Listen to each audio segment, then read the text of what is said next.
Pues bien, muy buenos días, amable auditorio. En esta ocasión contamos la presencia del licenciado candidato a juez, Juan Sevilla, perdón, Adrián, Adrián, Adrián Sevilla Liscano, originario de Lázaro Cárdenas y al cual le damos una cordial bienvenida. muchas ¿Qué gracias, tal, licenciado? muchas gracias, Luis. Pues estamos aquí transmitiendo con la finalidad de promover el voto, que es uno de los principales motivos por el cual estamos haciendo sus videos y que pues esperamos que la gente tenga mucho interés el día que vaya a votar. Eh, para esto, sí, quisiera preguntarle de entrada al abogado Adrián Sevilla, ¿sí?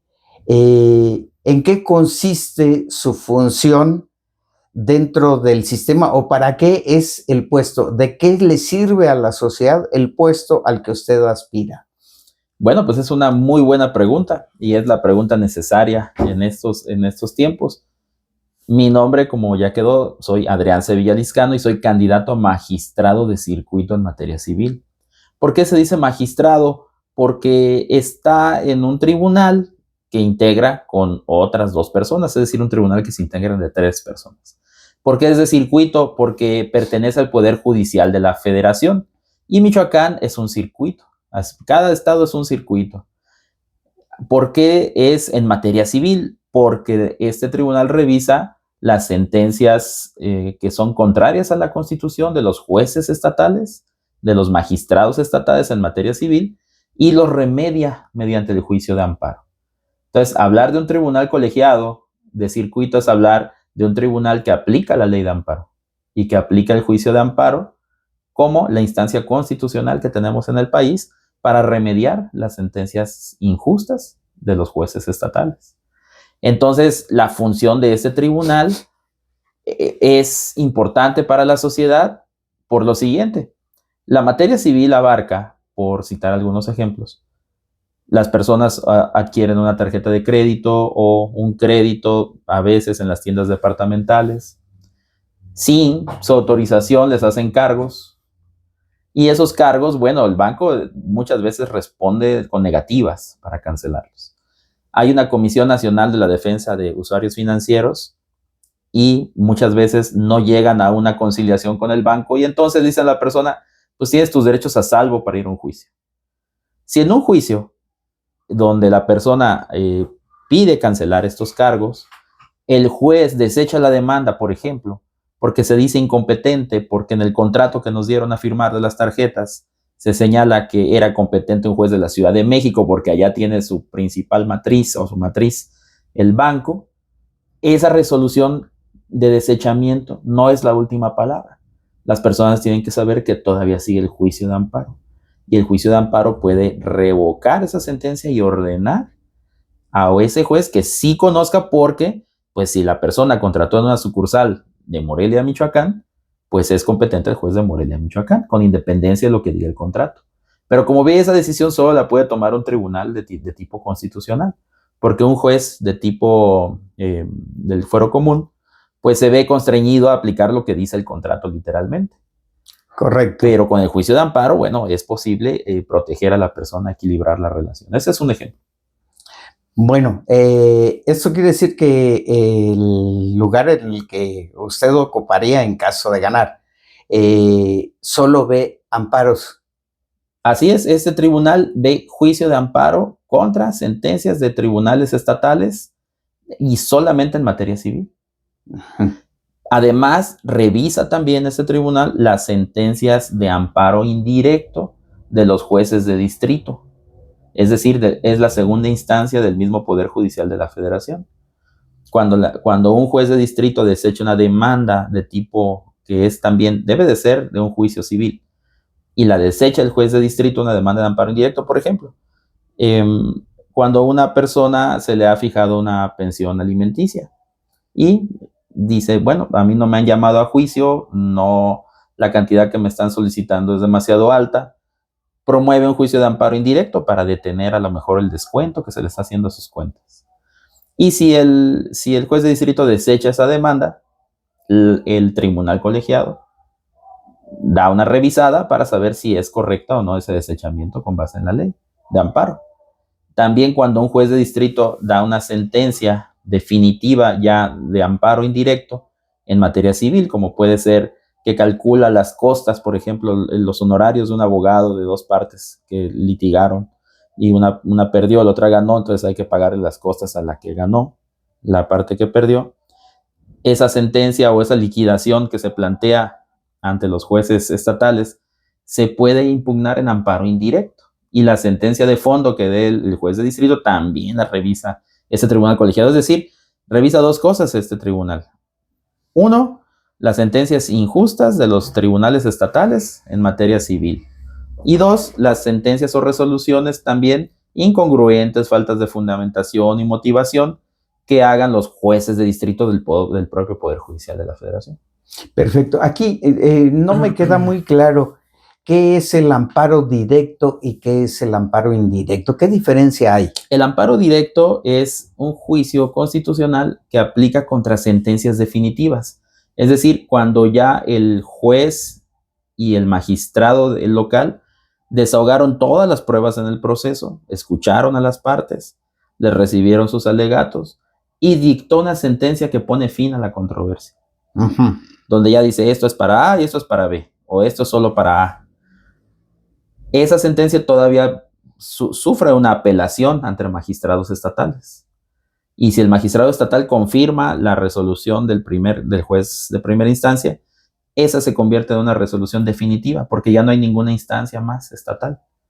Y entonces contra esa solo procede el amparo directo, porque es el amparo directo contra la resolución definitiva, o sea, que ya puso fin al juicio. También, si nos regresamos al principio del juicio y cuando el juez desecha y el tribunal de apelación confirma el desechamiento, esa también se vuelve definitiva porque ya dijo no voy a conocer de este juicio. Entonces, contra esa resolución también procede el amparo directo. Correcto. Y todo lo demás es amparo indirecto, todo lo que no sea una resolución definitiva. Ah, ok. Ajá. Bien, hay siempre muchos casos, ya que lo estamos viendo aquí, pues estamos en un conversatorio, en donde de repente muere una persona, casi la indigencia, lo ha atendido siempre un nieto, ¿sí? A lo mejor un sobrino, nieto, o nietas sobre todo, ¿verdad? Que las mujeres se quedan a cuidar al tío y ahí están cuidándolo durante mucho tiempo. A veces ni se casan por estar cuidando al tío porque dura mucho enfermo. Y finalmente fallece.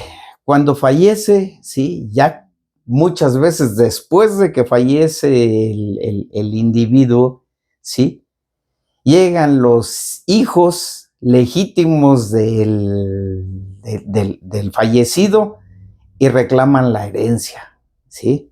La poquita casa que queda y a la persona que estuvo cuidándolo durante, no sé, 10, 15 años, queda en la calle.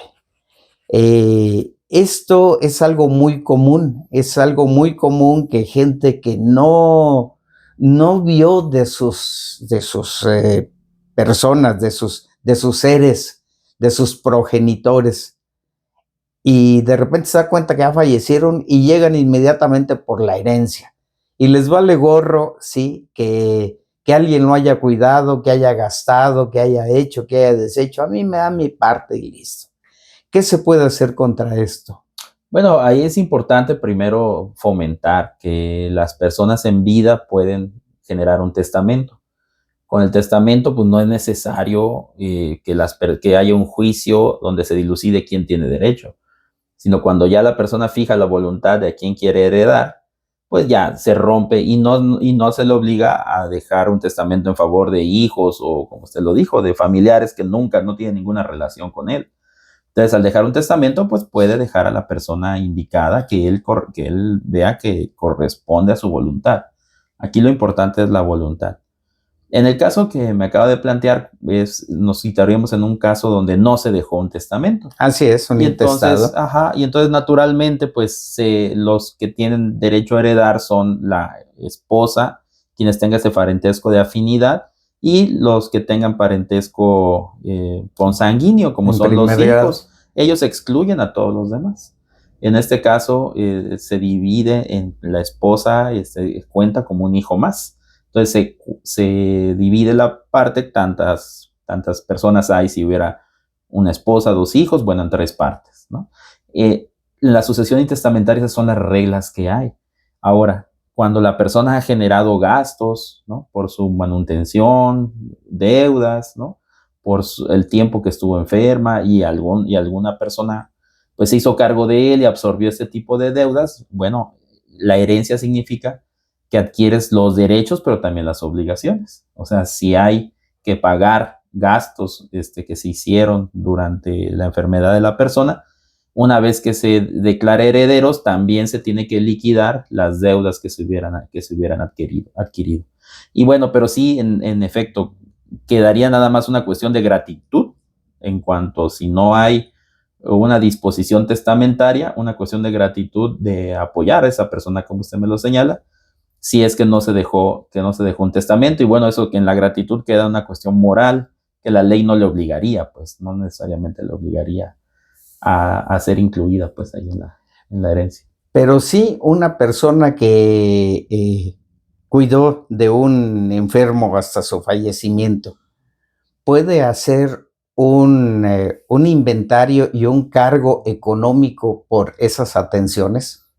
Pues sí, eventualmente eso es, si la persona, vamos, si tuviéramos que dar una asesoría jurídica a una persona que está cuidando a una persona enferma y que sabe que no hay nadie más, no tiene más con quién hablar, o sea, no hay ningún familiar haciéndose responsable y ella está absorbiendo todos los gastos, en efecto puede pues comprobar que durante ese determinado tiempo realizó tales o cuales gastos y reclamárselos a la herencia.